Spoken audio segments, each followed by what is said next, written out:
ان کی مثال اس شخص کی سی ہے جس نے شب تاریک میں آگ جلائی، جب آگ نے اس کے ارد گرد کی چیزیں روشن کی تو اللہ نے ان لوگوں کی روشنی زائل کر دی اور ان کو اندھیروں میں چھوڑ دیا کہ کچھ نہیں دیکھتے۔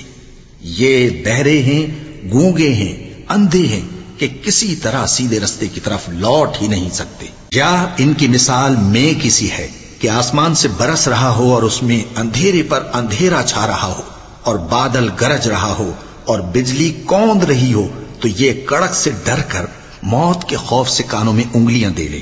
اور اللہ کافروں کو ہر طرف سے گھیرے ہوئے ہے، قریب ہے کہ بجلی کی چمک ان کی آنکھوں کی بصارت کو اچک لے جائے۔ جب بجلی چمکتی اور ان پر روشنی ڈالتی ہے تو اس میں چل پڑتے ہیں، اور جب اندھیرا ہو جاتا ہے تو کھڑے کے کھڑے رہ جاتی ہیں۔ اور اگر اللہ چاہتا تو ان کے کانوں کی سنوائی اور آنکھوں کی بینائی دونوں کو زائل کر دیتا۔ بلا شبہ اللہ ہر چیز پر قادر ہے۔